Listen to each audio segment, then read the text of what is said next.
people crowding in, watching the monitor at Ralph Nader are missing out. David Anguich is here from Brisbane, Australia. He's here for almost a whole week, working on traffic problems and solutions in Missoula and neighborhoods, as well as some planners and engineers that have come from across the state. David is regarded by many as one of the world's most innovative thinkers in urban design, traffic calming, and community development.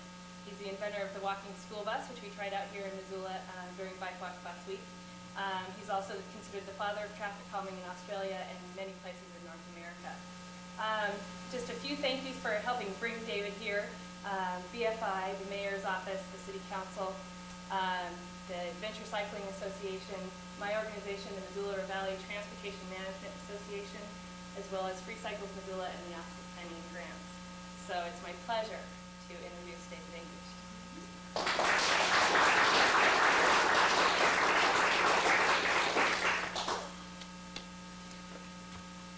I'm glad so many of you came out. I thought I was going to have to put this on for just one or two people. Now I get it to put on for a few more of you, which is great.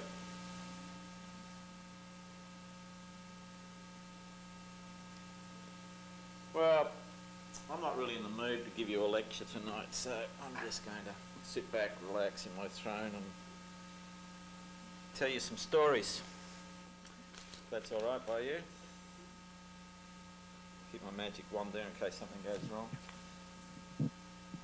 For TV purposes.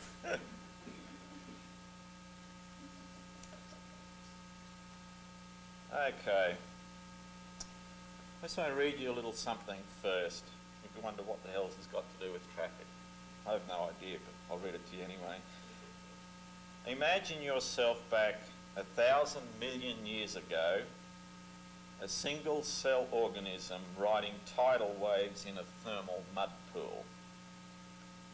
Around you the earth heaves, with birth pains or murderous intent, you are not sure.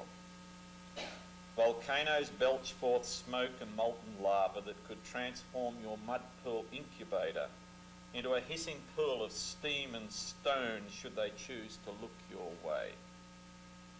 In reality, neither you nor any other life has any chance of surviving on this unstable molten ball. But as you ride the mud pool tidal waves, you dream. You dream of not just surviving, but of multiplying and giving birth to two-cell organisms that will give birth to multi-cell organisms. You dream of fish in the ocean, red, green and blue. You dream of dolphins and whales and coral reefs. You dream of birds in the sky, yellow-crested parrots, peacocks and taboos in the Amazon rainforest. You dream of land animals, lizards, tigers, and God speaking to you from on high, and polar bears. And you dream of humans who can dream their own dreams, invent rituals and tell stories that stir the emotions. In your dream you hear laughter, the music of minstrels and the poems of poets and the intimate words of lovers. In your dream you see the cities they build, the homes they create, the art they forge from nothingness, and the sensual swaying of dancers. You see their heroic acts, their will to survive, their passion, their lust for life. And as you dream in your mud pool riding thermal tidal waves, you know that this creature and you are one. Through some unknown passion within, you are both driven to transform the dead hand of death into exotic, sensual life. It may take 100 million years, but the dream of life will triumph. Just says something about me. I am the luckiest man in the world. I get to participate in some wild, creative ride of creating wonderful things everywhere I go. So join the ride. And what I'm here in Missoula to do is to help you unlock that creative drive that is within us all, that passion, and you can accomplish anything you dare to dream about. If you dream of Missoula as a better place with less traffic, then what I hope to do is to help you unlock the potential that lies within you to do that. 12 years ago, I had had no experience in traffic. I had no training in urban design. My only qualification in life was that I'd failed high school, which I guess made me eminently qualified to become a world expert on transport and traffic.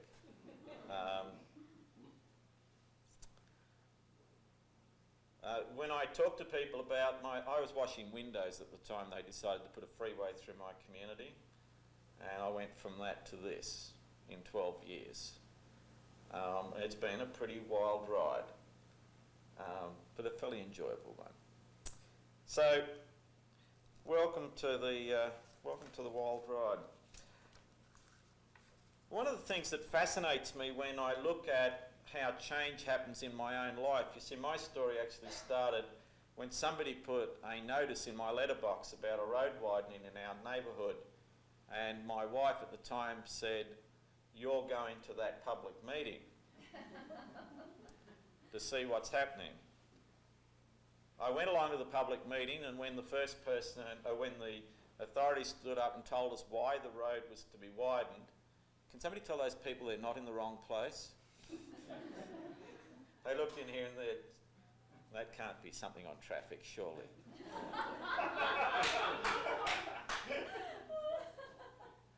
Okay.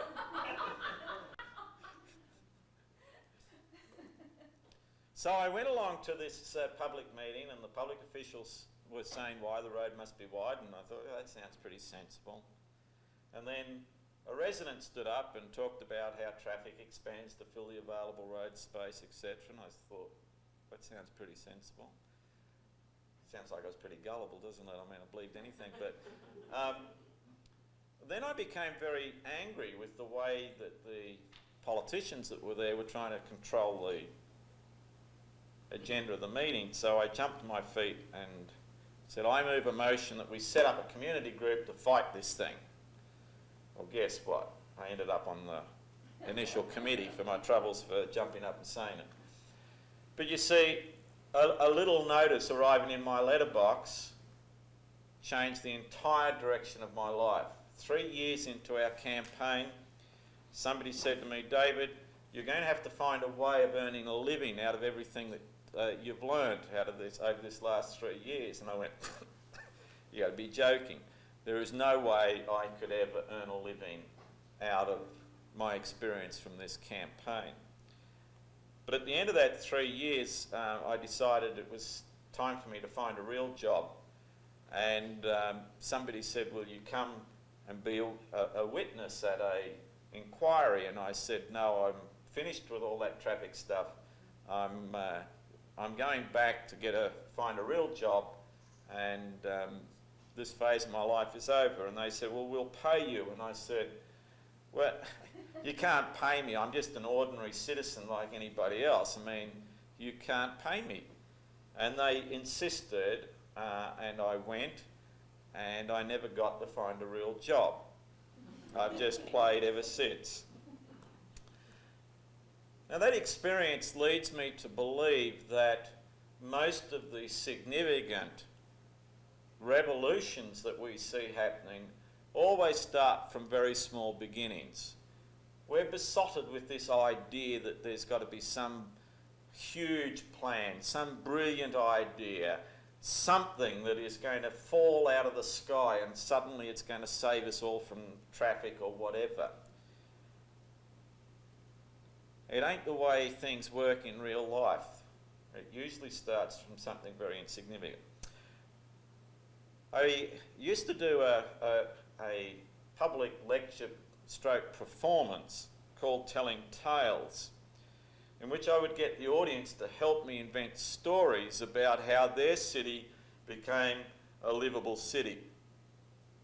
And what fascinated me about the stories that people invented was that every story started from some seemingly insignificant event. Let me give an illustration. This is a story. This hasn't happened yet, all right? The person who was in charge of public transport in this particular city had a city car provided for him as part of his work package, which meant, of course, that while he was in charge of public transport, he never rode it. Does that sound familiar? Okay, so that's the starting point of the story. One day the car broke down, and so he decided he needed to take the bus to work. While riding the bus, he was a very observant man, even though he drove a car, discovered that some people like to talk to each other in the bus, but that all of the seats were all facing forwards, and so there was no real opportunity for people to engage in conversation. So he went back to work and called in his senior advisors and said, I noticed that people like to talk to each other on the bus. Is there any reason why we can't turn the front two seats around to face each other to encourage people to talk to each other? And they said, well, we need to let people know that that's what those seats are for. And he said, well, no problem. We'll put a sign above it saying, reserved for people who want to hold a conversation. Okay. Now, 12 months later, his car broke down the second time, and he was riding one of these buses, and he was very pleased with himself to see that there were people sitting in these seats talking to each other. But he made another really, really important discovery, and that was that when an eccentric got on the bus, everybody on the bus started talking to each other.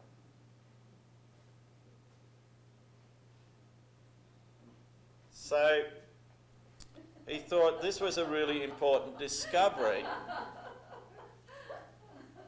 and so went back to work and said, I think we should change the sign over those front seats. The sign should really read, reserved for eccentrics, mystics, or anybody that wants to hold a conversation.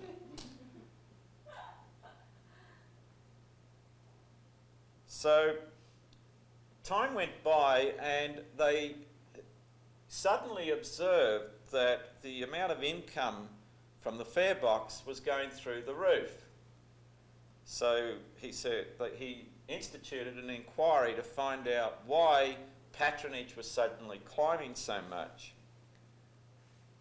And what they discovered was that the bus trip had now become not just a journey somewhere, but had become a form of entertainment, a cultural experience. And it was all about sitting there and watching who the hell was going to sit in this seat. So being a good economic rationalist, he said, I think we should reward these people because they deserve some of the extra income that we've got coming in. They're the ones that are generating it, these people who sit in the seat. And so the bureaucrat said, well, how the hell are we going to reward them? I mean, that's a tough ask. And he said, well, I think we should let them ride for free. I mean, if they're helping at least generating more income, that at least they should be able to ride for free.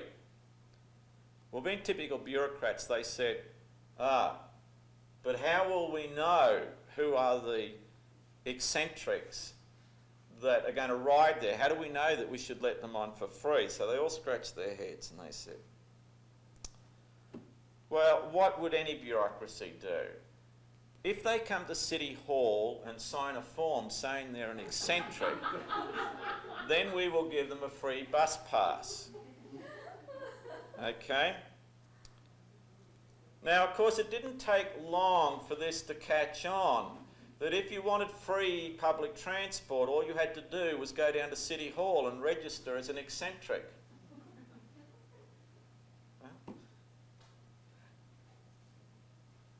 And so very soon, everybody was riding public transport in the city for free because they'd all registered as eccentrics.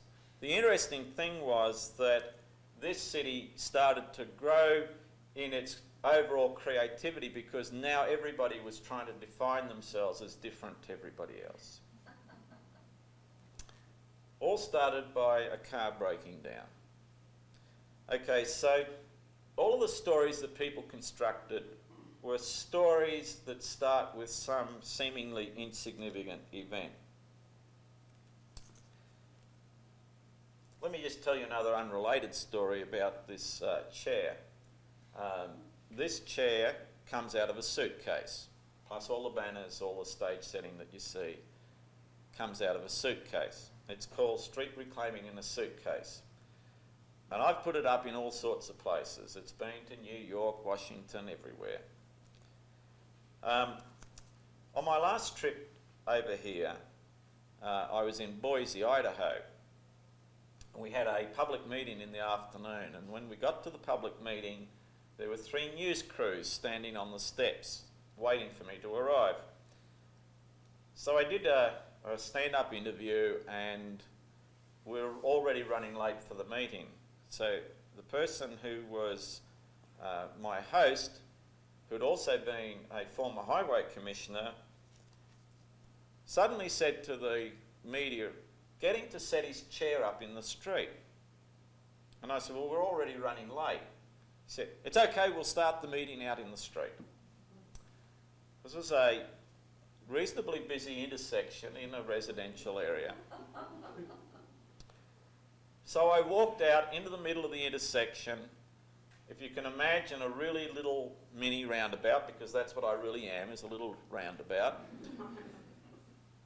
I set my chair up out there, and the cameras are all rolling. And immediately, the first thing that happens every time I set this up in a street is the traffic slows down. I have not yet worked out why, but it slows down. Anyway, some guy that was driving through the intersection goes and parks his car and comes over and he says, "What are you doing?" And I said, "Well, I noticed that nobody was using this bit of asphalt in the middle. There was no cars driving on it, so I thought, why not? I may as well have it, take it back." So he said, "Do you mind if I join you?" I didn't know what that meant, but I said, "Okay." So he goes to his car and out of the trunk takes a flute. And he comes back over and he starts playing this most amazing music and dancing around the chair. Well, the media couldn't believe it. This was like, they said, "You had this staged. You had this worked out, didn't you?" I said, "No." And then the next thing that happened was that because of the music and all the activity, people came out of their houses, but they didn't stand on the sidewalk to talk about what these 2 lunatics were doing in the middle. They stood in the middle of the street to see what these lunatics were doing. And suddenly the whole street was humanised. The cars were going at walking speed or stopped altogether, talking to us and asking what was happening. So we reclaimed this entire intersection just by putting the chair up. On another occasion in my own home street, we were actually filming a video. And so I'd set the chair up in the street, plus I'd invited a whole bunch of friends to come over and have afternoon tea in the street. And we put rugs out in the street, and we had coffee tables and cushions, and we were having afternoon tea. And this carload of young people, and you tell me it's really hard to get young people out of their car. Well, you wait till you hear this. 17 or 18-year-old kids, heads shaven, the roughest looking kids that I'd seen for a long time, went down the main road, and then suddenly they turned around, they came back, drove down my street and stopped and said, "What are you doing?" We said, "Well, we're just having afternoon tea. We decided this was a nice place to have afternoon tea." And they said, do you mind if we join you? So they went and parked their car, got out and sat in the middle of the street, and we had half an hour's conversation.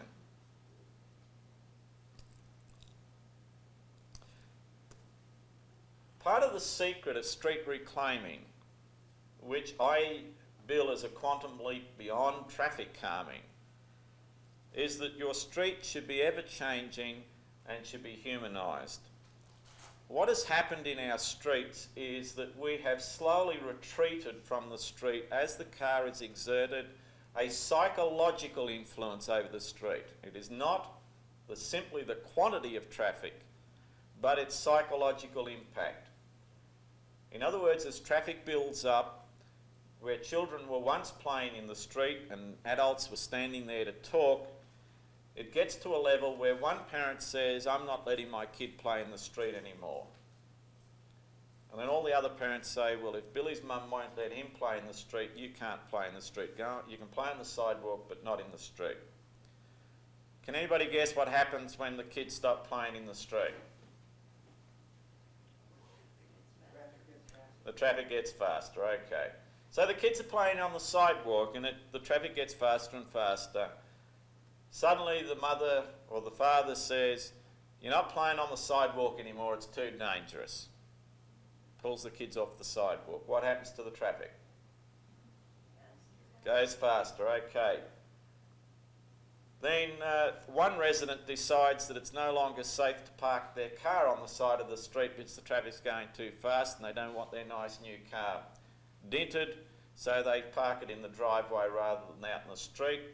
All the other neighbours follow suit. What happens to the traffic? Goes faster yet. Then people who once sat on their front steps and talked to each other or did gardening in their front yards decide that it's now too noisy and dirty out there, so they stop working in their front yard, retreat to the back of the house, and the traffic goes faster again. In fact, the car can exert its psychological influence over the front rooms of a house. On very busy streets, many people are using their front rooms as the buffer zone between the traffic and the living rooms in their house.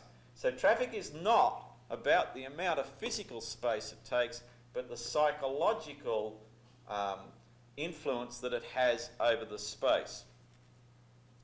Now, the first part of street reclaiming is about psychologically reclaiming your street from the traffic. That means you have to go back and take back the functions that you have handed back to the car.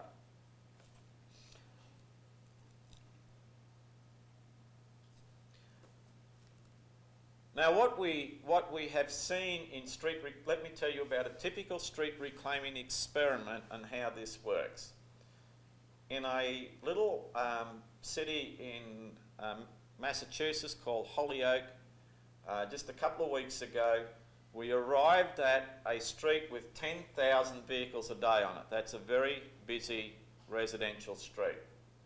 There's a little triangular park in this street, and there were 4 residents who turned up to do the experimental street reclaiming. I thought, oh God, I've got to set this thing up for 4 people.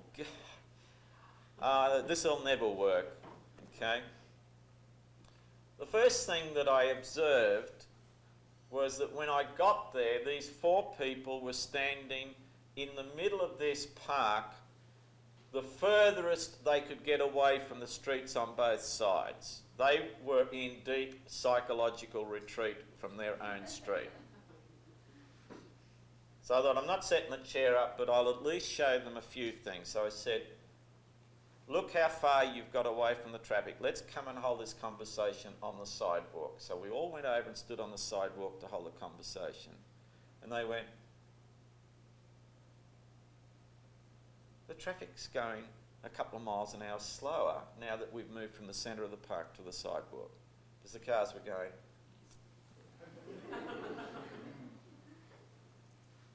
I said, now, the next thing is, why aren't there any cars parked in this street?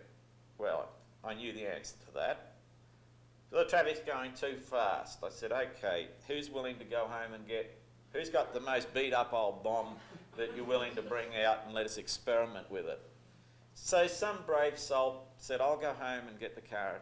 They came and parked it on the side of the road, and they all stood there and watched, and they said, my God, it's gone down another 5 miles an hour at least. I said, okay, who's willing to go home and get another one and park it on the other side of the street? So we did that.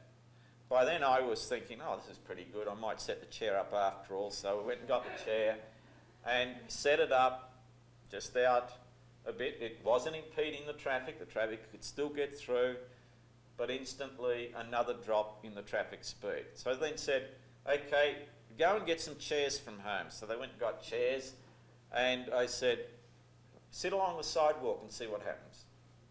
I said, okay, I moved mine out into the parking bay. So they all moved theirs out into the parking bay. Now I should say that by this time, there were people in the street.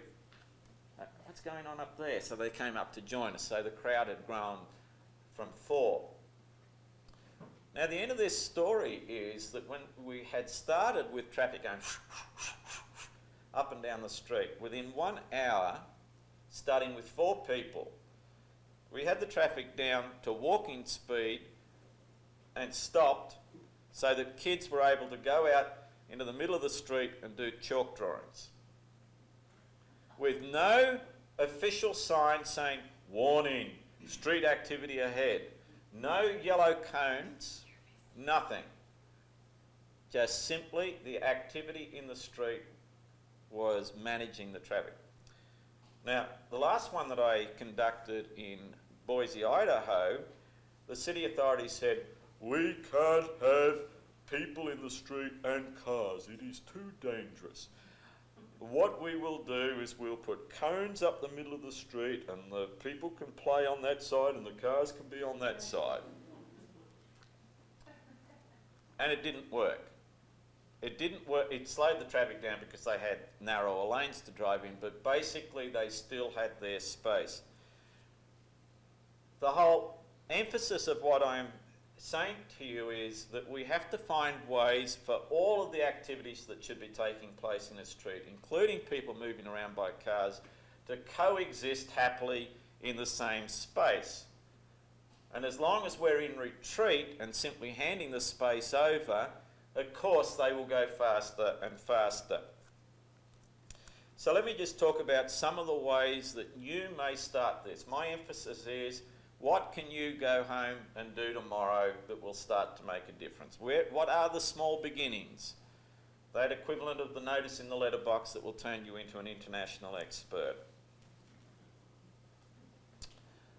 I'll just throw in a couple of ones. The first thing is, think about the things that you already do in your house or your backyard that you could just as easily do on the sidewalk or the parking bay outside your house. If you read the paper every day and you tend to sit in an easy chair out the back of the house in the sun, cart the easy chair out into the parking bay and read the paper out there. I promise you one thing, the traffic will slow down. Okay. A lady in Boise who has been experimenting with some of these things decided she was going to paint a picnic table that she had. So rather than paint it in the backyard, she carted it out into the parking bay, went down the street and got half a dozen kids, said, would you like to come and help me paint a picnic table? By painting the picnic table in the street, they slowed the traffic down. So there are lots of things that you can do immediately. There are lots of fun things you can do. If you've got an old store dummy in the garage, try taking it out and laying it in the street as if it's been knocked over. The traffic will slow down. You can do fun things as a neighbourhood. You could all do cutouts, human-sized cutouts, and paint them as yourself. And then every week, rearrange all of the neighbours having activities in the street in different ways. So one day people drive down your street and all the neighbours are having a picnic at a picnic table. The next week they're all up lampposts. The next week they're all on somebody's roof. so that everybody who's coming down the street is saying, what are the mad people in this street going to be doing this week? You could even have one character that's always in hiding, like, where's Wally? Where is he? You can have progressive poetry in your street, so that on every third house is the next line of the poem. I've got to slow down to read this.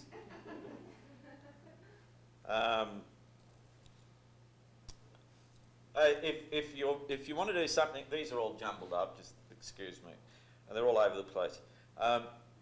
If you want to do something as a city, you can declare that the streets are owned by kids for one day a year or one day a month, whatever it happens to be. On that day, kids own the streets of the city and there is no traffic allowed in any of the streets. If you do want to drive your car, the kids can charge you a toll, which is determined by the number of empty seats that you happen to have in the car.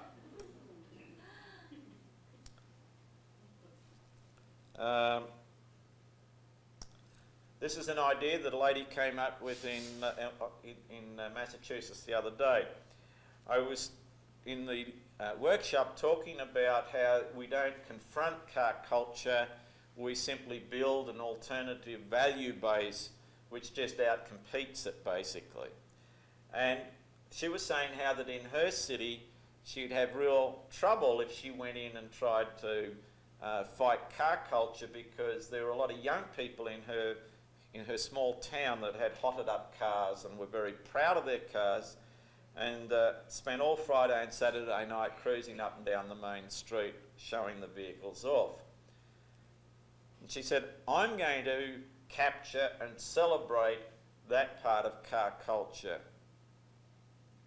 So she said, what I'm going to do is go to the local diner and we'll work with them in designating a special place in the car park where young people can show off their cars, and that's where you go to see, you know, the nicest cars in town.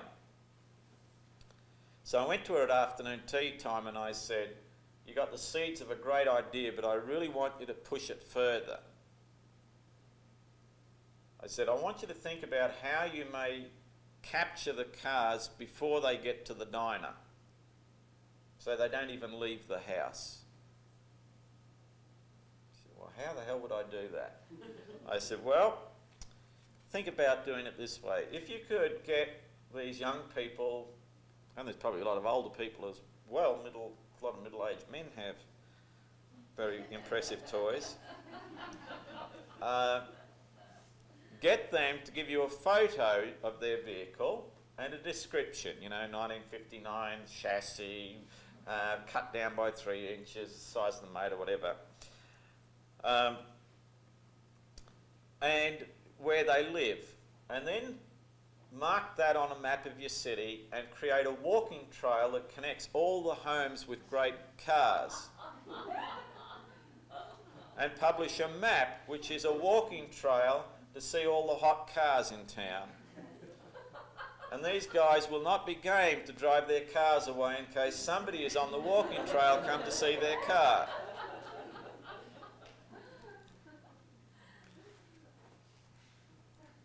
Some of you have heard of the walking school bus, and there's some places they're having trouble organising the walking school bus. There's just a bit too much organising to be done. So here's a very simple scheme that gets away from the organising, called Adopt a Street Corner. You still map the safest route for the maximum number of kids to get to the school, and then you call for people to adopt one of the street corners along that route. And it could be a church group, it could be a senior citizens group, it could be a local store that adopts the street corner, it could be a grandparent, it could be anybody. And what they commit to do is, whenever possible, to be physically present on that street corner when kids are going to and from school.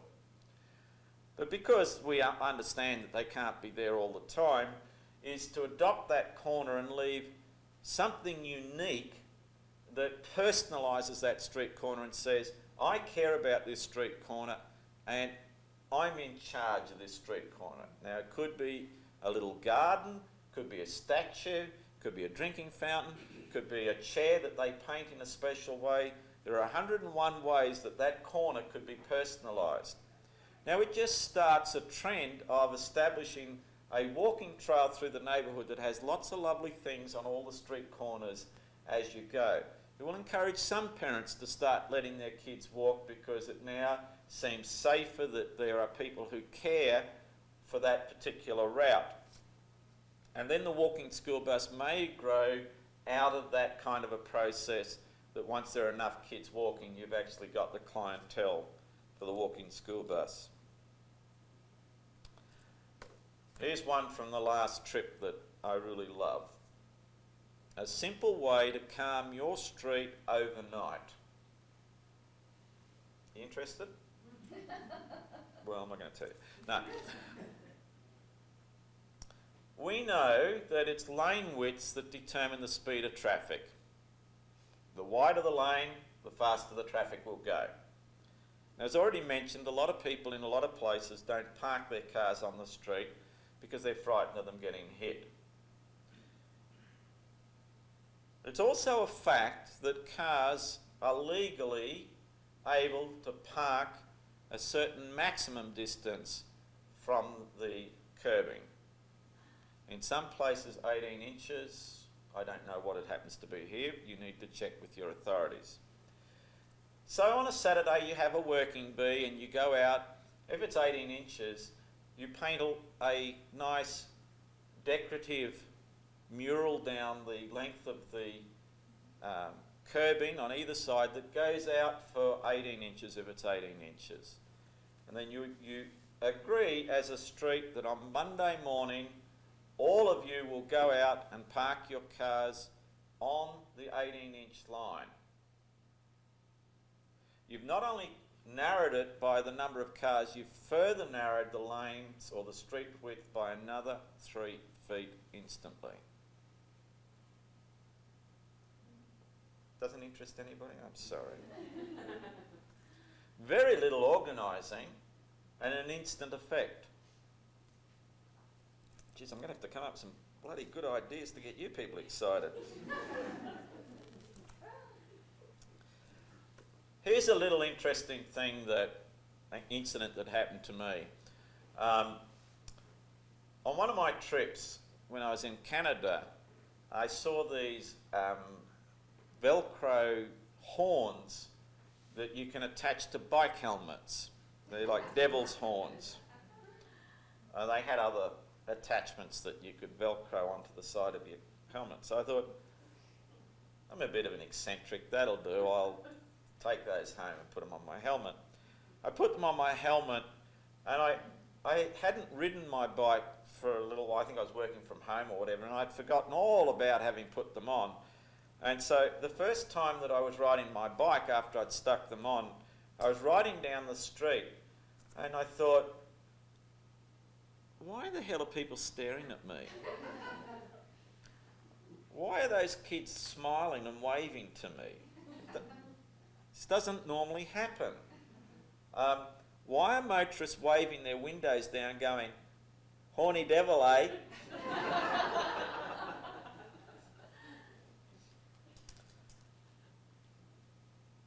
It still catches me by surprise, as I sometimes you become unconscious of the fact that and you find people treating you in ways that are just not the normal way that people treat you. I now reckon after about 2 years of this that I've actually sent about 10,000 people to work with a smile that would have gone very grumpy otherwise. Just with a pair of horns velcroed on the side of my helmet.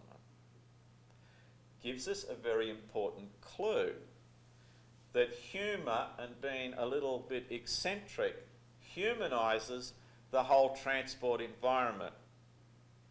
So I encourage you to do funny things, you know, like, okay, so you don't want to lay the store dummy in the middle of the street.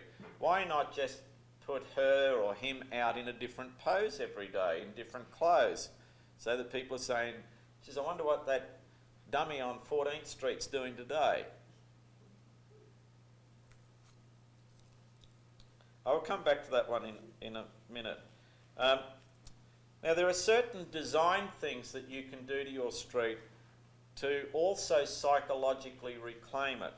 I was in a coffee shop in Ashland last week, and when I looked up at the ceiling, I've learnt now that in street reclaiming I teach people to turn their street into a series of outdoor living rooms rather than seeing their street as a corridor. Okay. Now, without going into all the theory, we've done that all day today. The theory of that, there's an actual design theory behind it, is to make people feel like a guest in your space. When you go to somebody's house and you're about to walk through the door, you immediately are asking yourself, what are the rules of etiquette in this place? Do I take my shoes off or can I leave them on? Am I allowed to smoke in here or not smoke in here? What are the rules of etiquette, because this is somebody else's space? So this turning your street into an outdoor living room is about making people feel like they're crossing the threshold into somebody else's space and that there are rules of etiquette that they must follow, and they're questioning, how do I behave in this kind of a space? The only thing I'll say about this is that in most North American and Australian cities, our streets are composed entirely of streets that look like corridors. In ancient cities, the streets are a series of interconnected outdoor living rooms. And they both send very different psychological messages. The corridor says this is a place to be moving and you need to get from one place to the other as quickly as possible. The message of a room is you are a guest in somebody else's space. There are things to be enjoyed in this space. Slow down and enjoy what is happening in this space.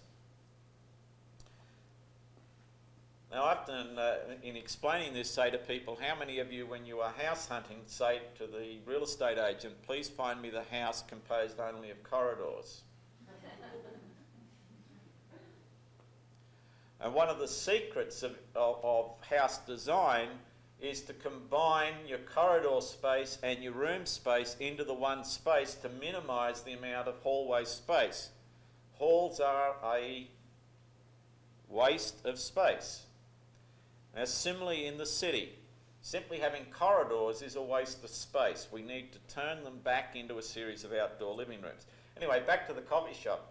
Everywhere I look for clues as to how to create great outdoor rooms by looking at the principles that make great indoor rooms. So, for example, you go into a room and you see they've got a border around the outside. That gives you a clue as to what you can do in your street to delineate where your outdoor room lies. There are doorways into a room, and the best rooms have really grand entrances. Create a grand entrance into your neighbourhood outdoor living room. Rooms have a ceiling. Now, in this particular coffee shop, they had a very interesting ceiling. There were not only flags backwards and forwards across the ceiling, there were fairy lights backwards and forwards across the ceiling.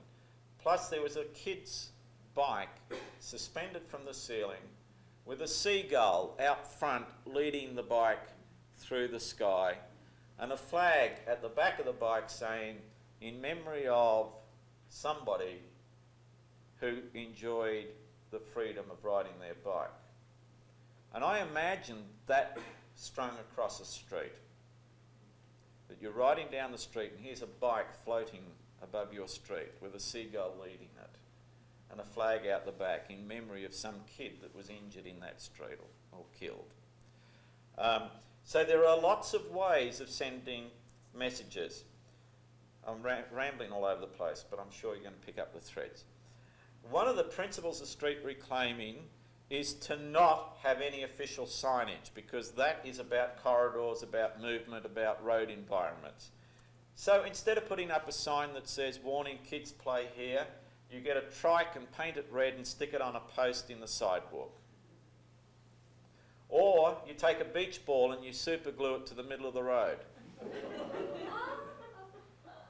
Or you have a cutout of a kid on the sidewalk, just about to step off with their foot poised out. And on the end of the foot you have a wire with a ball stuck on the end of it. And because that's springy, the slightest breeze will make it look like the ball is about to go out into the roadway. A wonderful idea that I saw that has been since adapted is to put no, I'm going to say pram, but you use a different term. Baby carriage, stroller, on either side of a road where residents want to cross. And when you want to cross the road, you take the stroller across, and the next person wants to cross, they take the stroller across. Oh, you like that one? That's good, good, good. Pillows to make pregnant ladies.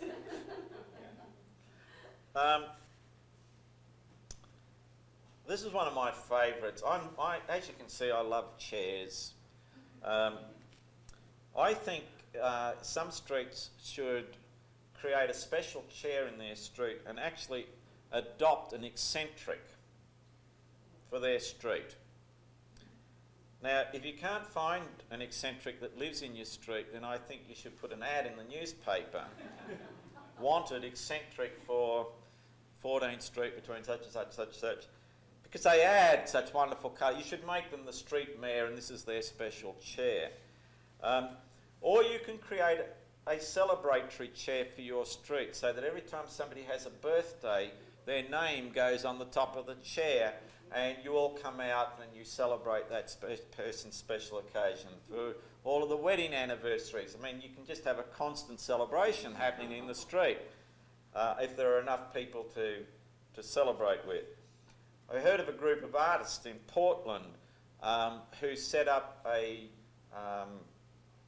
gazebo at the end of their street in an island. It was just a wasted piece of space, so why not use it for something productive? So they put a gazebo in there, in which they then started to display their artworks. There were some sculptures and painters, etc. This became such a popular place to stop that they then put chairs in the gazebo and they started putting the newspaper out every day. And then they started putting coffee out every morning. And soon this dead space turned into a place that had life happening at it. Now, a lot of people have thought that the way that you get traffic to slow down in your street is to get out there and shake your fist at them and say, for God's sake, slow down, you're endangering the lives of my kids. I hope what you're getting from my presentation is that there are a lot of very humorous, humanising ways of doing things. One group said to me, well, you know, we got this real problem with all these people who run down our street at 8 o'clock every morning. What would you do if you were us? I said, well, I'd bring in a string quartet at 8 o'clock on Monday morning when all the traffic is racing down the street, and I would play them lovely music. They've got to slow down to listen to the music. As they slowed down, I'd offer them a paper plate with a piece of cake on it and hand it to them through the window. However, when they ate the piece of cake, there'd be a message written on the plate underneath the piece of cake that says, this is our home street, we really love it, we don't mind you using it, but could you just slow down and enjoy it? This is where we live. Something to that effect. That's not very good wording, but you get the message. Or I said the other thing that you could do is actually get little tokens made up. And you could have kids standing at the entryway of the street and you stop all these cars that are coming down your street. And these are tokens that will allow you to speed in our home street. But you only get 5 to spend over the next year. But the catch is that there's a little box at the start of the street and you actually have to stop and deposit your token before you get to speed. I like that one. It's cool, isn't it? Okay, let me tell you, now you've got to promise that if I tell you about this one that you're not just going to race out and do it, because this is an idea still in development. Okay? Have I got your word? So I haven't, I can't tell you about it, I'm sorry. It's kind of, this is still kind of almost trade secret. Let me tell you what time are we finishing? Whatever you want. Oh, right, okay. Whenever everyone starts to leave. Oh, goes to sleep or something, okay. I mentioned, I started this whole thing, I want you to catch a spirit about what I'm talking about, which is a real zest for life, a lust for life. You know, I remember when all this started to dawn on me, when I was fighting the freeway battle, I was like one of those people that go along and I see a brick wall, and because I'd never done this before, I went along and I headbutted every single brick in that wall until I'd knocked the whole bloody thing down. And I ended up with a massive headache and brain hemorrhage as a result. Now I sit back and say, I wonder which of those bricks I could pull out and the whole thing would just fall over. Okay. Now, what was I telling you that for? Oh yeah, no, but I was going to tell you something else before that. I like to spin the story out a bit. Oh, I know. It was just one of those things that kind of was a bit of a turning point for me. I was at a conference where a lady had been asked to do a presentation about strategies for community campaigning, and there were about 200 local people at this particular conference. So she asked people to get into neighbourhood groups, and then she said, now I want you to go around your group and say, what is it that gives you the most joy in life? So people would say things like cooking, gardening, making love, going to the movies, whatever. She then picked people at random from the groups and she wrote these things up on a whiteboard until we had a long list of things that people really loved doing. Then she said, I want you to go around the group now and say, what is your gift that you have to give the community? What are you really good at that is your gift to the rest of the community? So people went around and said things like throwing dinner parties, organising or spotting hidden potential, whatever. She wrote those up on the board. She then stood back and said, in neither of these lists do I see collecting petitions. And she named all of the things that we do to work for change, and none of them were in these two lists. She said, I want you to go back into your groups, pick one thing that your neighbourhood wants to change and build a campaign that is based only on the things that give you most joy in life and that is based on your gift to the community. Now, that is a powerful way of working, and I've since learnt that having fun as a kid changes the world. Now, this might scare the living daylights out of some of you because, you're not really, this is all serious work. Well, if it is, keep going the way you are and the rest of us will have some fun. Okay, back to my other story. When I first went to Boise, Idaho, I was taken there by one very abrasive individual, community person that was driving everybody crazy. The way the world works, I don't know. This is just one of those things. I got to Boise, and miraculously, this person had actually arranged for me to meet with all of the city authorities and a whole bunch of really important people. Boise had just put in their first experimental traffic circle. This was their big experiment with traffic calming. Everybody else had done it 20 years ago, but they had their little concrete traffic circle, which was their first one they were experimenting with. And all hell had broken loose. People were getting slowed down and getting to work, and there was this huge debate going on about this experimental traffic circle.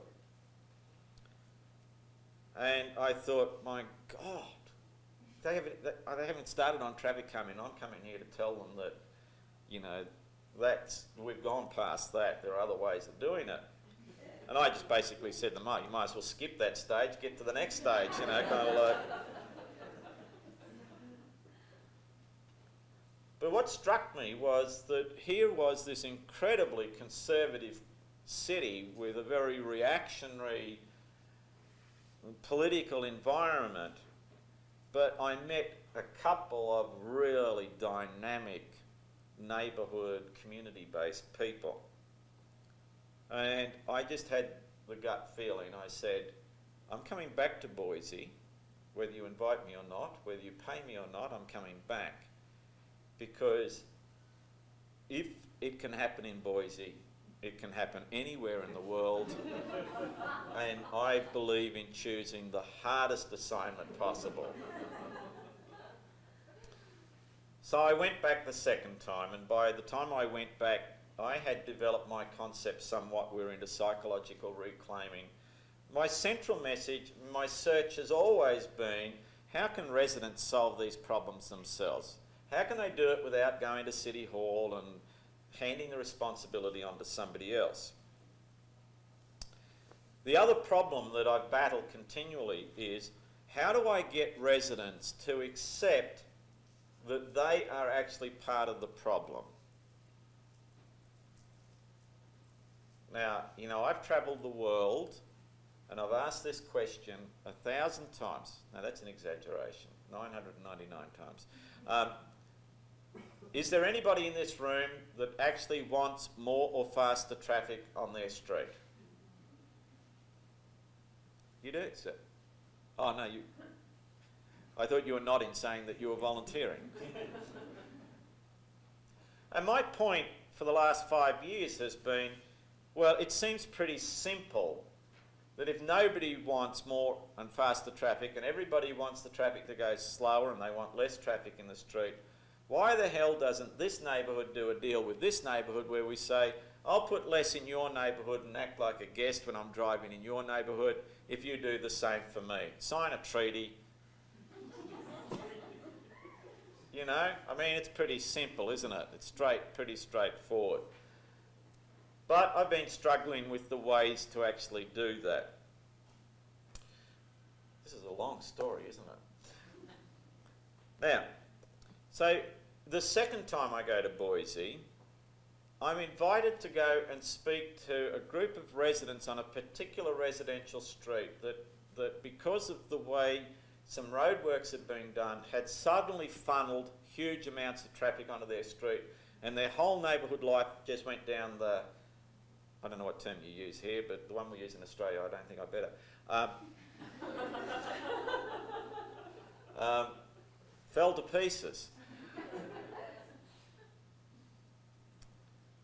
Now, there was about 30 residents at this meeting, and by the end of the meeting, some of them wanted to lynch me, because I basically was saying, stop blaming the highway department, stop blaming the city, you've got to find a way of solving this yourself.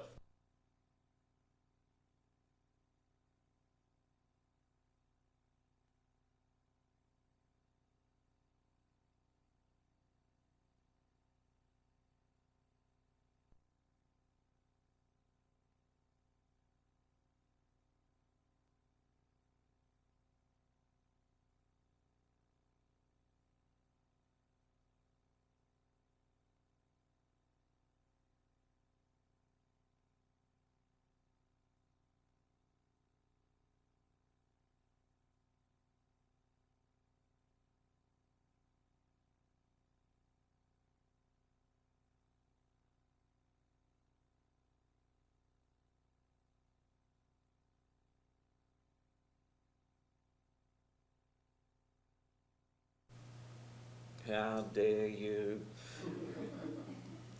Just as an aside, a follow-up to this, as it's not the main point of the story, is that I was there for the third time last week, and I had another meeting, which I'll tell you more about in a minute, with these residents from this street, which ended very happily. But one elderly couple came up to me and they said, "Oh, we've got to confess, we were one of the ones that were really angry with you when we left, and we just thought you were mad." And they said, but 2 months later their grandchildren came to them and said, "Grandma and Grandpa, because you live on such a busy road, this would be a great place for us to sell our pumpkins. We've got a trailer load of pumpkins that we want to sell." So they put up these 2 big huge signs, pumpkins $1, set up a couple of big beach umbrellas on the sidewalk, opened the back of the trailer, and the pumpkins all rolled out into the parking bay, etc. Grandma and Grandpa, who were very angry with me, go back inside and they're sitting in their sitting room watching their grandkids set up the stall, getting ready to sell. The first car arrives and parks on the other side of the street, and the people walk across the street to buy their pumpkins. And they say to each other, "You notice something? The traffic on our street's going slower." Now very soon there was this hubbub going on in the street as kids were wandering across the street to buy pumpkins, etc. And they sat there and they said, "That guy from Australia, he had it right, didn't he?" Anyway, at the end of this, you lost the thread of this story, I think I have. At the end of the meeting 6 months ago, the second visit there was a lady stayed on, and I noticed that she was crying. And she was talking to some of the other people that had organised my trip there, and she was relating how much the neighbourhood had really gone to the dogs. And she'd been a victim of violent crime in her home just a few months earlier. And it was one of the renters that had moved into the street that was the perpetrator of the crime. And she was distraught because she had tried everything. As she explained to me on this last visit, she said, "I was a good Catholic girl and I believed that if you did your bit, God would do his bit and the authorities would do their bit. But I was let down by everybody." And she was just totally and utterly overwrought.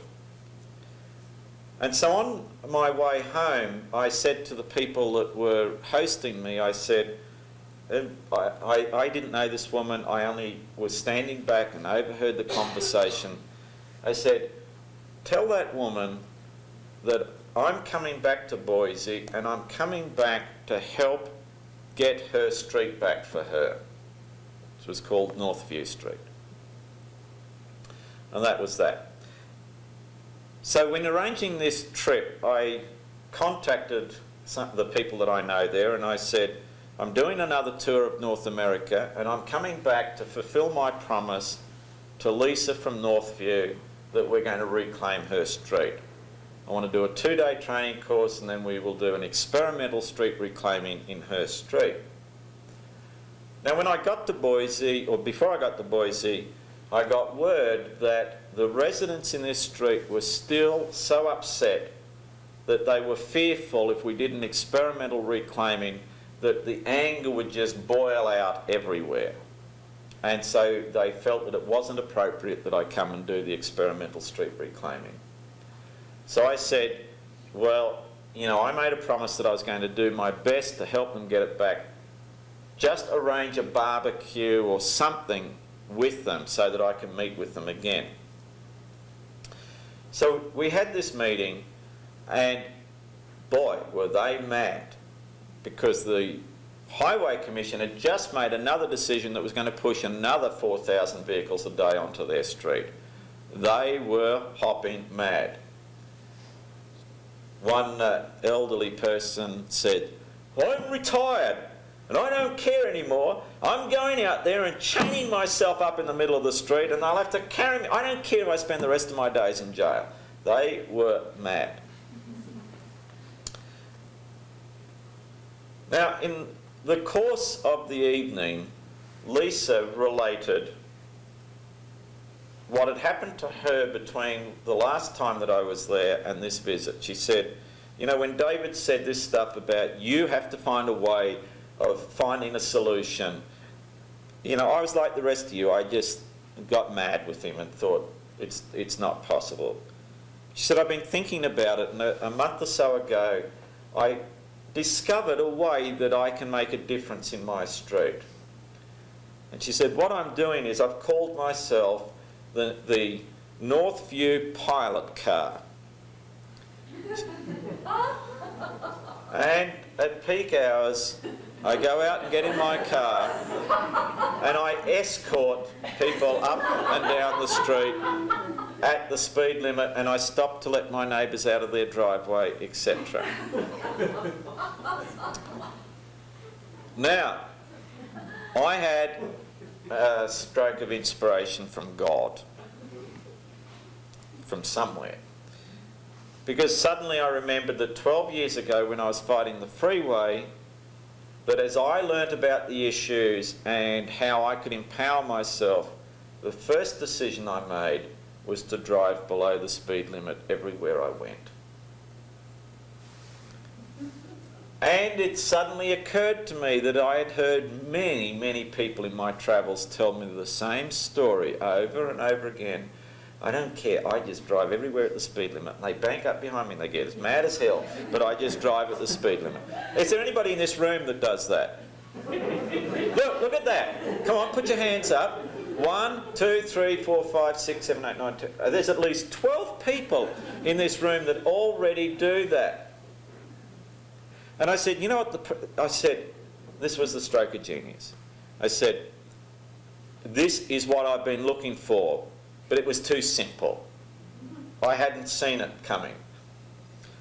The problem is, the driver in Boise who gets stuck behind a slow driver is, oh, God, another slow coach. Why don't they get out the road? So what they need to know is every time they get stuck behind a car, that it's another one of those neighbourhood pilot cars that drive everywhere at the speed limit. And I took the principle of exchanging a treaty, which had been always too hard to work out the mechanism. And you can't be, now it's all been changed, it's now called the pace car. You can't be a pace car driver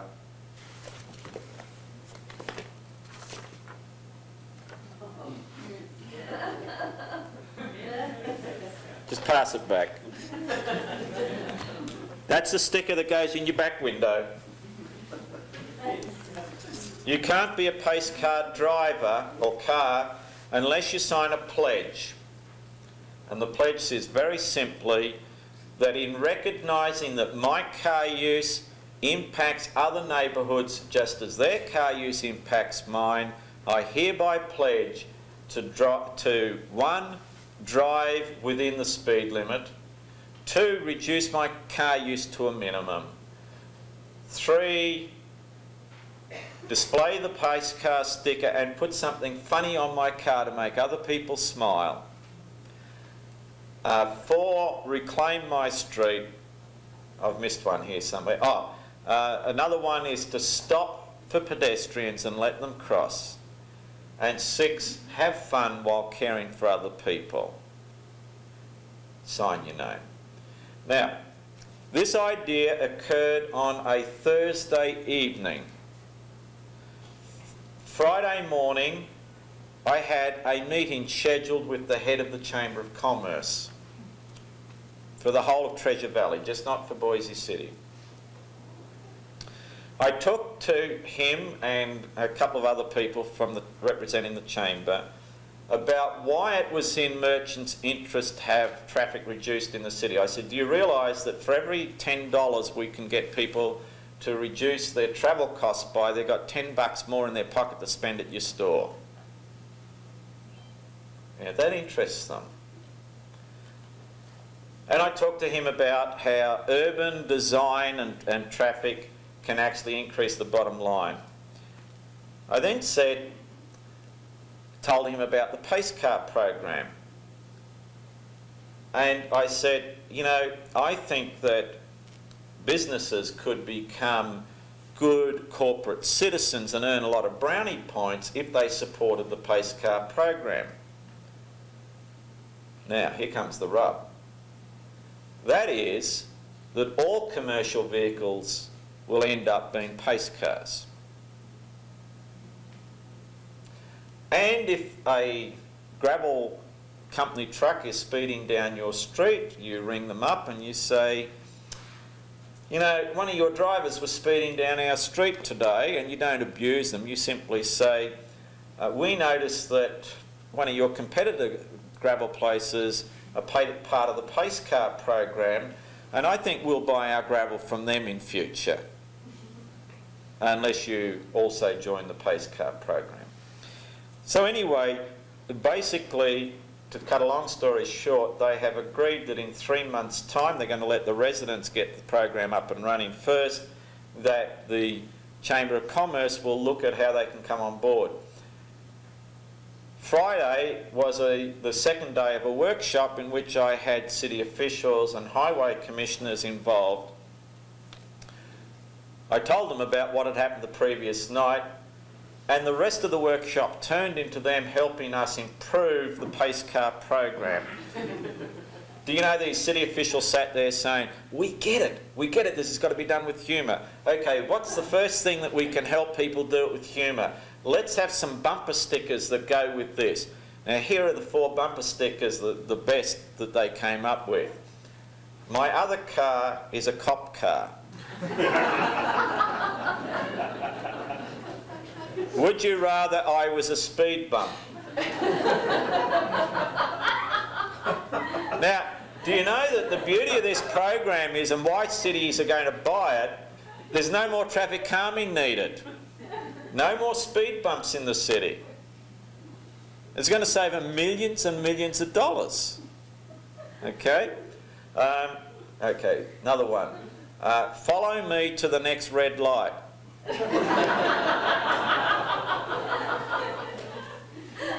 And one of my favourites, which is incredibly subtle, you're going to have to think about this one. If I'm driving too fast, honk.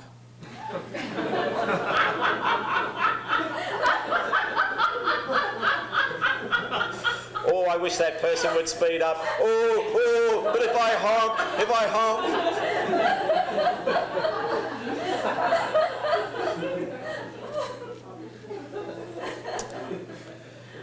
Now, this was the miracle. On Thursday night, we came up with this idea. By Tuesday morning, we had a press conference at which we launched it with all of the media in Boise present, and we already had 200 residents signed up as Pace Car drivers. Now, I want you to just think about the implications of this.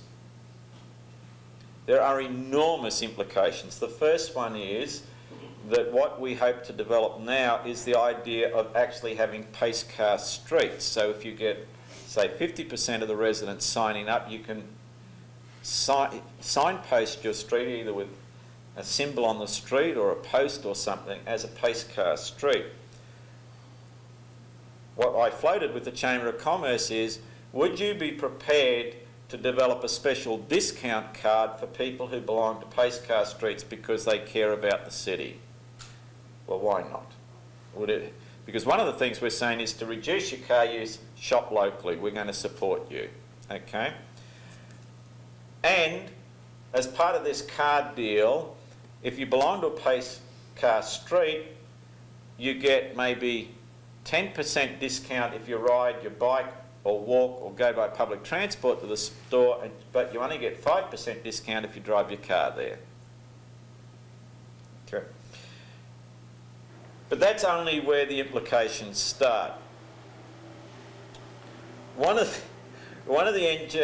mayor, actually, when we were giving, we did everything. We ended up giving the whole council and the highway commission a briefing on all of this, and the mayor said to me, how are the speed limits set in the first place? So his engineer had to answer, and he talked about the 85th percentile, which means they go out and they measure how fast the traffic is going, and they set the speed limit at the point at which 85% of the vehicles are travelling in that street.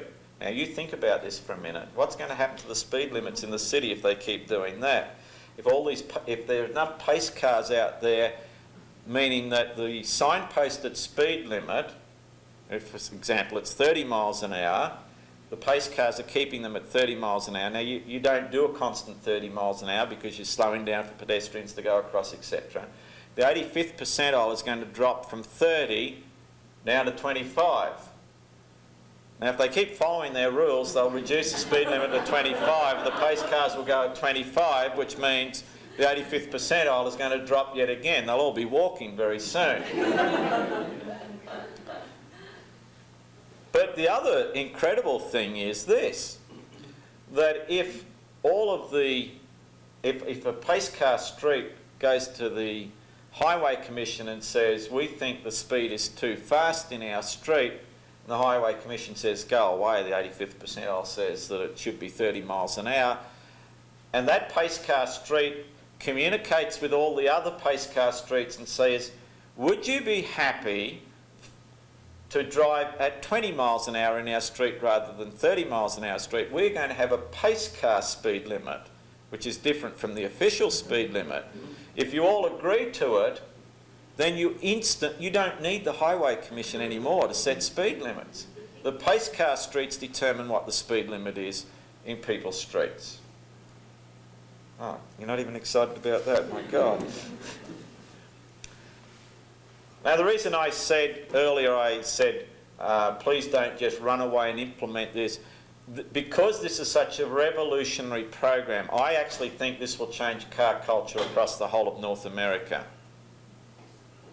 Because one of the interesting things from my own experience is this, that when I decided to drive below the speed limit, something magic happened inside of me. And the thing that happened that was magic inside of me was that I no longer believed the lie that I could beat space and time with my car.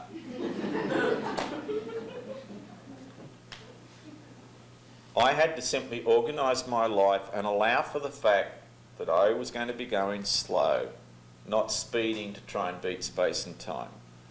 The moment I did that, I started to become more aware of the streets that I was driving down. I became aware of the environments that I was passing through.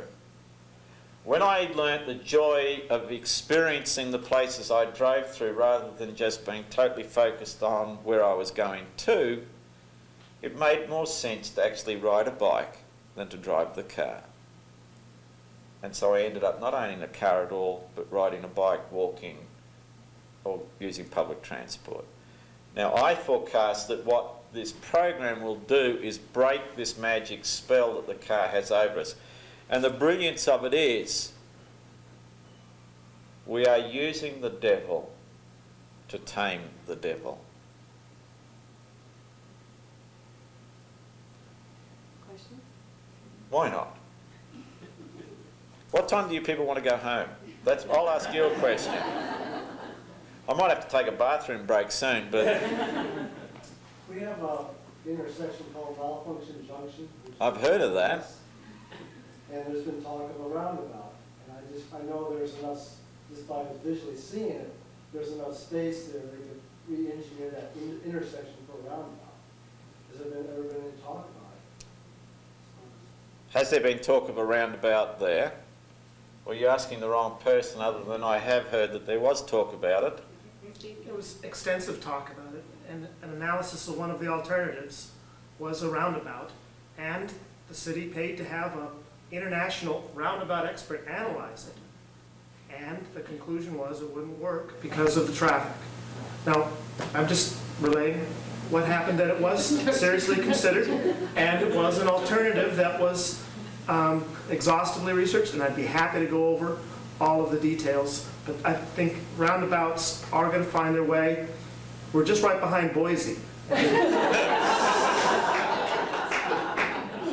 Well, you'd be also behind a couple of other cities. I was in Traverse City just recently, and they were having one unholy fight about a roundabout there. The citizens had agreed to a one-lane roundabout, and the engineering company came in and designed a two-lane roundabout, and so all merry hell had broken loose the week or so before I got there. I went to the commission hearing because the person who sponsored my visit was one of the commissioners who was actually against the two-lane roundabout. The roundabout had actually already been decided that it was going to go ahead as a two-lane roundabout. And so the debate was between the experts. The expert who had originally come in and said a one-lane roundabout would work, and the next expert that came in and said a two-lane wouldn't work, and I stood up and said, I don't dare speak the way that, because I'm another outside expert. However, I encouraged them to think about a third or a fourth alternative, because they were looking at the three alternatives were a traditional intersection treatment with traffic lights, etc., which it didn't have at the moment, one-lane roundabout, two-lane roundabout. That's what everybody was arguing about. Now, in what I do in being creative, I say if you're arguing about three alternatives and nobody's happy about any of them, invent a fourth or a fifth. Step outside of the current arena of the argument. So I said, you know, maybe it's time to experiment with something completely different. And I told them the following story from a place called Bayreuth in Germany. Now, in the downtown of Bayreuth, they had closed off all of the downtown streets to through traffic except for one. If you can imagine that here, close off all your downtown streets, they've all become pedestrian streets. The engineers came back, the planners came back and said, this one street that's left open simply must be widened to 4 lanes because it's got to accommodate all of this extra traffic that has now been displaced. There's an interesting fact in these things, and that is that, and I've forgotten the exact figure, but it's somewhere around about 70% of the traffic actually evaporates out of the system every time you close a road. You want to get 30% transferring elsewhere.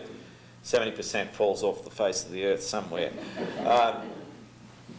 Anyway, they knocked down an old historic shop to start the road widening process. Because it was a historical downtown area, there was an uproar from some of the community about this. So the mayor was stuck. He didn't know. He thought, how am I going to resolve this? So he came up with a rather brilliant idea, and it was this.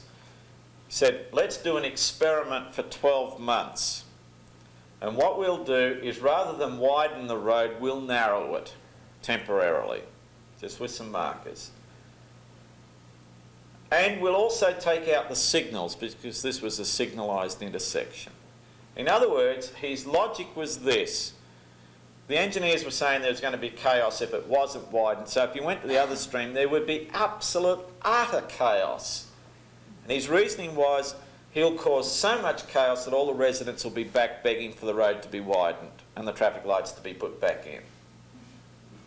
Now, I was there at the end of the 12-month experiment, and one of the professors from the university who deals in traffic stood on the corner and he said, we do not understand, I can't do the rest of the accent, but the intersection is working much better than it ever did. And the reason was quite simple. Because the lanes had been narrowed so much and there was so much pedestrian activity at this intersection, everything was, as he put it, everything just seems to muddle and work. But it was all at human scale speeds that it was happening, and so it did work. More than that, this corner became the social corner to be seen on in town. There were people sitting everywhere. There was the obligatory eccentric with his sandwich board saying the end of the world was nigh, probably because they didn't widen the road. It was the social epicentre of that community because there was so much vibrancy about that intersection. So I said to the Traverse City commissioners, I said, maybe you should do a 12-month experiment where you do the exact opposite of what logic demands. And instead of rebuilding the intersection, try an experiment like this. So that's what I would encourage you in situations. You've got nothing to lose if it's an experiment. So that was a long answer to a question.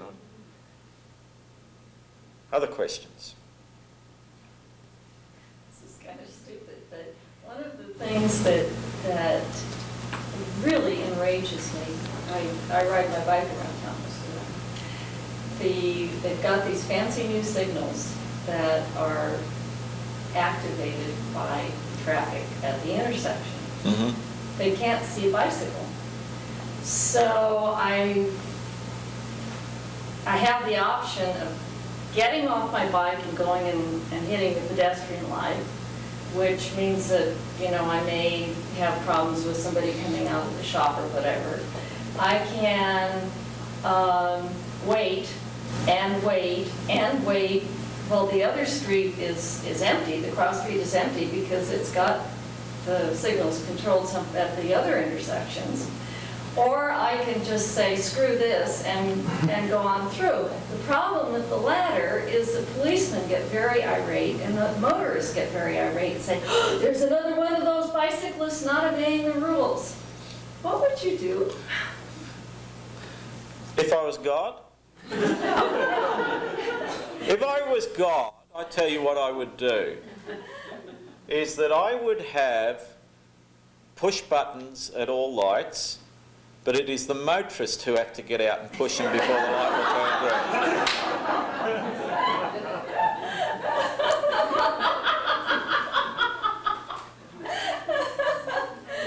I remember on a bike track in Brisbane, this used to strike me, that wherever the bike track crossed the road, they'd have this official sign saying, cyclists must dismount and push their bike across the intersection. And I thought, bugger that, why don't they have a sign, motorists must get out and push their car across the bike track? Can I follow up on that? Yeah. There's something interesting about the new signals. You'll see a little stencil of a bicycle at the intersection if they haven't been run off, but there's a little teensy stencil. That's the location where the detector loops are most sensitive and where you might get a reaction. You should might. get a reaction. Might get a reaction. Okay. I'm just saying that was part of the design and part of the intent, and it's a good thing to know. Yeah. Okay. $5 million we got that. Playing God again. A very simple thing you can do, this doesn't directly relate to, is instantaneous walk signals for the pedestrians, and they're doing this in Edinburgh. So the moment you walk up and push the button, you get priority, the lights will change for the pedestrian. Here's a little clue about how you invent new ways of doing things. It's a little story that I just remembered. In Portland, I was doing one of my workshops where one of the things I'd do was give everybody funny hats to wear. I would travel with a big hat collection. And I would get people to invent, in groups, to invent the character that wears this hat. And then I would say, okay, for you, your character, what would the ideal city be? Now get up and do a play or sing a song or something that expresses how the city would be different. You're amazed. I would get heads of departments and stuff putting on hats and playing silly games. It was quite amazing. But anyway, this one group had an elderly lady's hat with a black veil at the front and feathers out the back. And this woman got up, and the way they constructed their play was that she was taking her son for a walk around the city in 2020, explaining to him how her neighbourhood used to be. She said, oh, you wouldn't believe it, it used to be like this, now. And at the end of her wander with her son, she said, and son, the thing I like most is this little remote control that I've now got, so that when I'm crossing an intersection, as long as I keep my finger on this button, the walk light stays green. And she told me that she thought of that as she was doing the play. But Anyway, if I was God. And now in Portland, for example, all of the lights downtown are timed at the speed of cyclists, and the motorists are told that there's no use going any faster than the bikes do because they're not going to get the lights. Now that's done in Portland. I've wondered, does it work such that if I carried a giant balloon, what? No, it's the metal content that triggers it. Okay, just one or two more questions. I was a little late, perhaps I missed it. I didn't hear any ideas on how to encourage public transport. You know, we're in an area where distances are great, so public transport becomes of real need. You know, my pet peeve is probably commuter train in this area. But I wondered if you had any, I mean, you seem full of ideas. I got hundreds of ideas. Come on, give me a break. Let me tell you my favourite. I don't know if it is my favourite. It's one of my favourites. We've just had a big debate in Brisbane about transit lanes. And basically because they're trying to put one through our neighbourhood and they're going to knock down a whole lot of houses and front yards to create a transit lane. And I said to them, why are you creating a transit lane? Well, I know the answer. They're saying we want to get the buses there quicker so that we save people time. And my response is, you are competing on exactly the same value system as what gets people out of the bus. It's time savings that cause people to drive. Why compete on something you're never going to win the war on? Okay, or very hard to win the war on. I said, think. Now, here's a clue in creative thinking. Always do the exact opposite of what people are doing.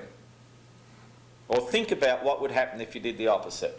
And so I said, first of all, let me go back one step. My first idea on this was, this transit lane through our neighbourhood is going to cost $21 million and will give people a 4-minute time saving in the peak hour on the buses for a couple of hours a day. My first response was, what could you do with $21 million to get people onto public transport other than knocking people's yards down with it?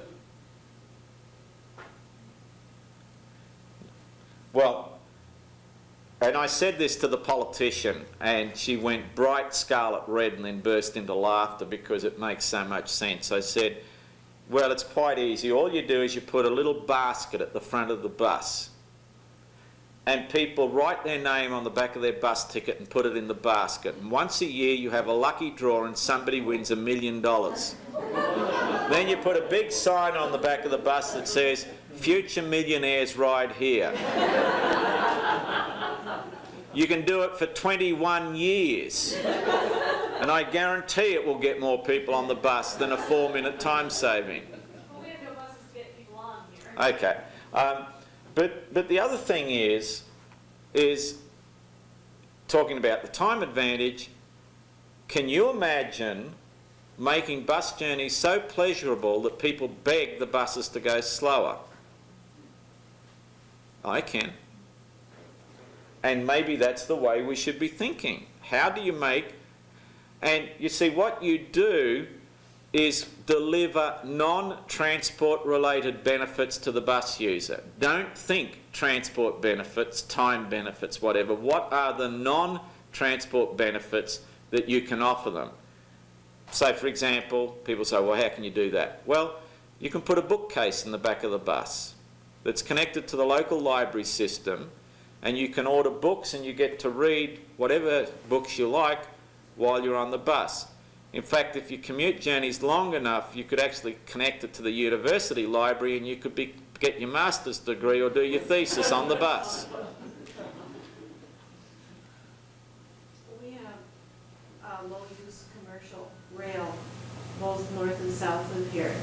And I think it'd be really cool to put state-of-the-art computer ports, satellite, driven, and give people time to read the paper, maybe wine and cheese on the way home, and make it a pleasurable experience instead of road rage. Absolutely. Last question. What time did you advertise this was finishing? I didn't. Oh, just as well. Yeah. Well, I'd just like to thank you for winding up a really good evening. I came in late because I was over talking, or listening, actually, to a gentleman talk about how to take back our country and our world.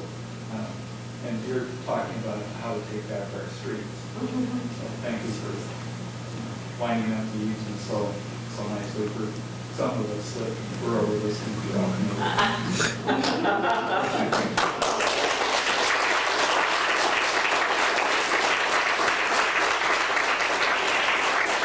Can I finish by saying that while we ended by talking about public transport and trains, etc., I want to take you back to where I started the evening. And that is that we won't change the world unless we actually start with what we can do tomorrow ourselves. Some of you may be like that elderly couple on Northview that got angry by me saying that, but I want some of you to start thinking about what it is you can do. Now, I'd like to finish the evening by getting some feedback from you. Is there anybody in the audience that has decided something that they can do over the next week or so that is something simple that they can do to take their street back? I'm going to take my chair out tomorrow morning in front of my business street and get paper. Okay, great. On my street, it's really a lovely street now, and 2 houses down, a couple of kids are always skateboarding in the street, and on the corner, a bunch of students play football in the street and party always in the front yard, not in the back. And so I think I'll go thank them and suggest they continue doing that. Great. That's wonderful. That is fantastic. Somebody else? I'm definitely going to get some kind of wacky getup to wear when I ride my bike, because the cycle is, if I'm going slowly and out far enough so I won't get doored, drivers get mad and they shake their fists and so forth, and so I get mad right back, and that's that idea of the horns or whatever sounds like a really good way to break that. Okay, can you let me know whether you have the same experience that I had? Well, have had? I've already had a similar experience. I have some excellent masks, and I wore a mask to my son's Halloween festival. And it was so realistic that it actually frightened some kids. They didn't quite know what was going on. And I left the mask on while I was driving in my car home. And I had the same experience you've described in the car, though, of people slowing down and looking and waving. And again, like your story, I had forgotten that I had this thing on. And so I work to work, and but that. Okay, the experience that I want to know whether you have the same experience as me, and like the sample size is too small at this point, so we've got to see whether this happens to everybody. I had some extraordinary experiences of road rage on my bike, with people trying to kill me, Yeah, literally. I've had that. Okay. Since I've had the horns on my helmet, I've never had anybody try to do that. Stay away from that guy. Now, I just want to know whether that's going to happen for most people. I have got a funny feeling that it calms everything down and it makes it much more human and whatever. Somebody else that's decided they're going to do something to reclaim their street, their neighbourhood. Right up the back. I'm going to throw kisses and all passing by. Great. Okay, somebody else over here? Well, we have a neighbor that's a metal sculpture artist, and he's trying to sell a lot next to his own property, and he's put all of his wonderful sculptures back away where they will detract from his property value, and so I'm going to call him and ask him to bring him back out. Great. My friend and I always end our bike ride home from work with a 20 or 30-minute conversation under a street light near our houses. I think maybe next time we'll move it into the turn lane. Fantastic. Somebody? One more thing, I hear there is one fellow in town who bikes with a sign on his back that says "one less car." And I'm determined to find something to put on my bike also That will be a makes- positive thing. That gets people defensive. I have a T-shirt that says that, and it puts people on the defensive. So I think something just clownish. Think about those 4 bumper stickers that I told you about, and think of something that's equivalent for cyclists. Let's get some funny T-shirts going. Somebody else? I hadn't thought of it as a traffic calming device, but I guess it is. I have roses that are 8 or 9 feet tall that just burst into bloom, and people will drive slow going. So you put a sign a little bit further up the street that says, "Take the time to smell the roses." That's an excellent idea. I planted flowers in a parkway where it was just dog poop and grass, and people slow down. Well, that's what it was. Okay, somebody else? Could ask people at the next time we start to rebuild a street, which I work on in town, where they want the street furniture and where they want the banners and where they want the flags to go.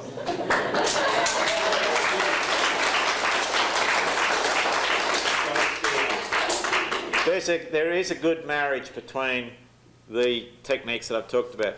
Let me just say one thing. You weren't at the course today, were you? No, right. That one of the secrets of street reclaiming is actually, and I forgot to mention this, ever-changing streetscapes. What we have learned is that as motorists become used to an environment, their speeds creep up. What gets their speed down is a sense of uncertainty. What I talked about today was, I know it's causing you heart palpitations, but it's not as bad as it sounds. All it means is that the design of devices like flags, sculptures, street furniture should be things that can actually be moved. So that the traffic calming department becomes the department for movable devices. And a forklift becomes your premier traffic calming tool. And you get neighbourhoods to generate their own devices. It's not, the city shouldn't be paying for this and buying all. Your metal sculptor can donate a sculpture to the street or donate a sculpture to the pool. The city might employ artists to develop some of these things. I think the first city that gets hold of this will become a major tourist attraction for people to come and see how the outdoor living rooms are getting decorated. You have swap parties between the streets. There's just constant parties going on in all the streets because you're swapping devices. Okay, but that's a wonderful. Anybody else? It's like an auction. Well, I think if you do what you've said you're going to do tonight, you'll have started the revolution in Missoula. And I look forward to hearing how it went.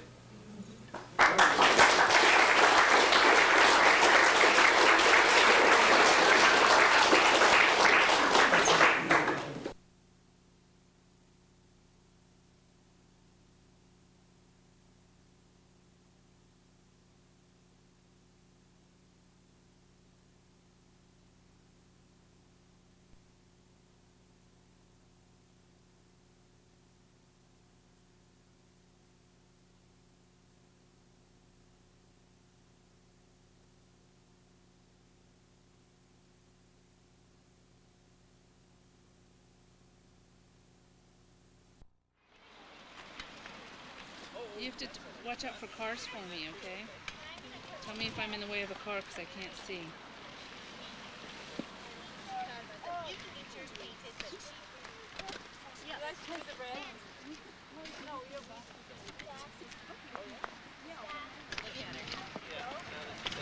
Don't fill it any fuller because I want to get some I was thinking we should put some of that Here? We're planting a tree that we dug up from my yard. I think we need to make a little bit of a hole there. Because remember, the dirt's not going to go all the way up to the top. What's going on with the firemen over here?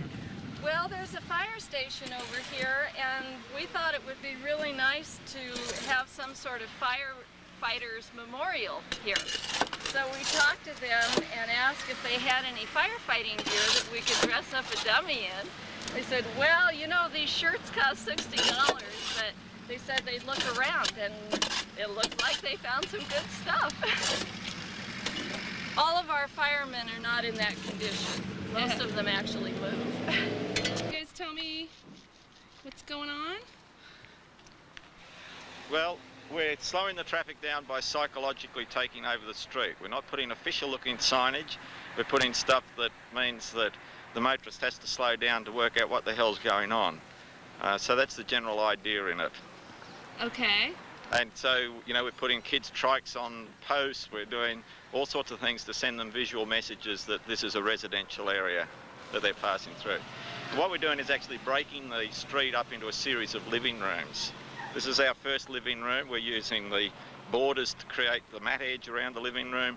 We're going to put some further down the street to break them into smaller living rooms again. So the idea is that the motorist feels like they're going through the middle of your living room and act as a guest rather than them simply owning the whole road. Okay, so are you from Missoula? No, I'm from Australia. Right, and do you come and do this all over the country? These are experiments that we're doing to refine how you go about doing it. So this is just a trial, Okay. so that we can say to the city, well, it works or it doesn't work, or this is how it has to be modified, etc. Great. Okay? Uh-huh. And I better get back to my painting, otherwise it'll dry before I get the colours on Okay. there.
Hey, Therese? Yeah. Do you still have a syringe? No, Oh, there you are.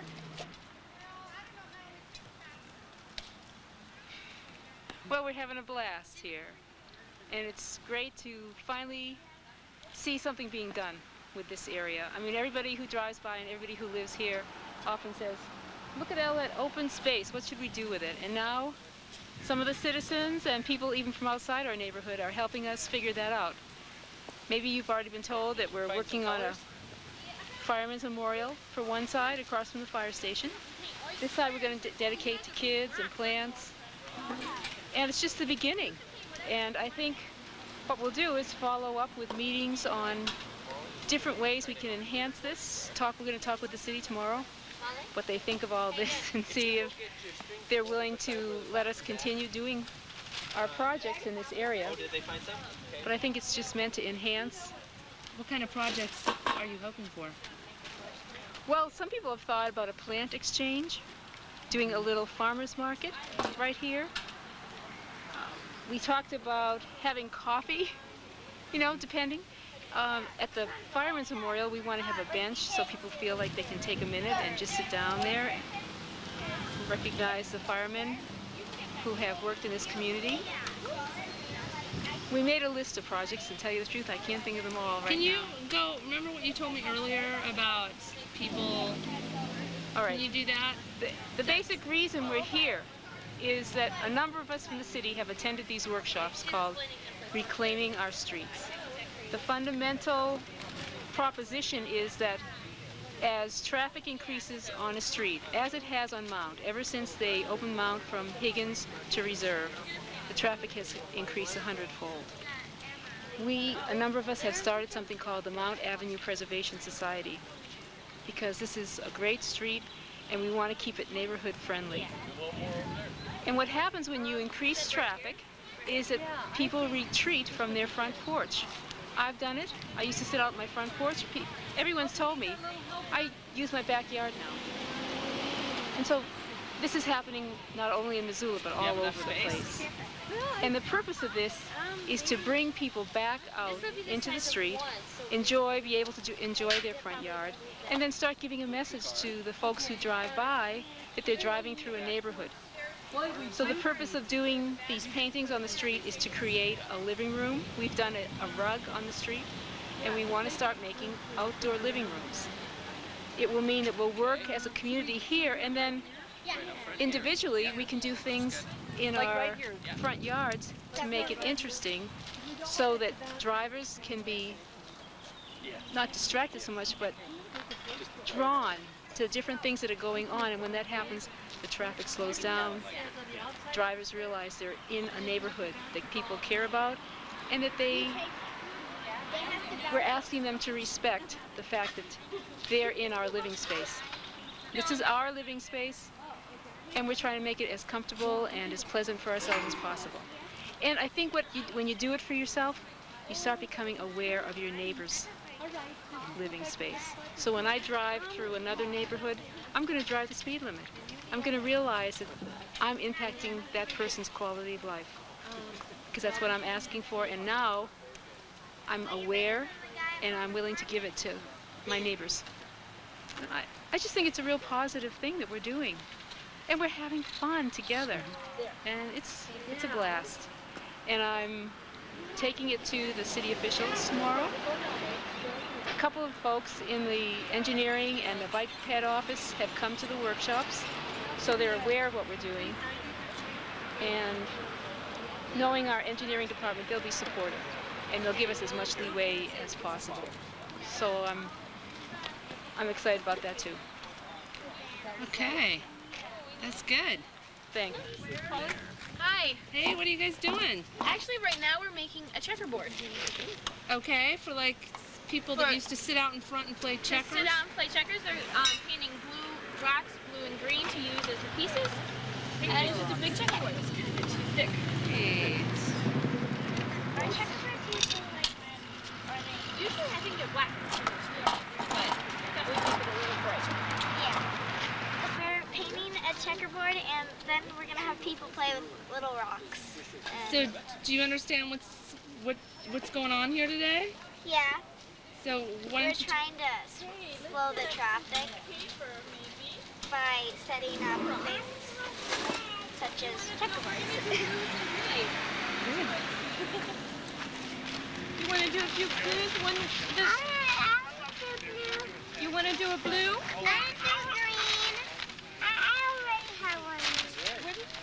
Green open. Here's the green one. Which one's that? Green. That's the green. Okay. So you want half of this painted blue and half of it painted mix them green? together a bit? Not a What problem. color do you get when you get green and? Hey, Hello. what you doing? We are making some road art here. A little tricycle to signify that there are children in the neighborhood. And that this is a play area rather than just a traffic area. And so this is a visual indication of the presence of children for drivers to see it and slow down as they come by. And make the association that there's children in the neighborhood so that the streets are safer and children can continue to play in the streets where they used to, where it's nice to play with other neighbor kids. Andrea, you're getting on beside. So what are you doing with your sign, Denise? I'm gonna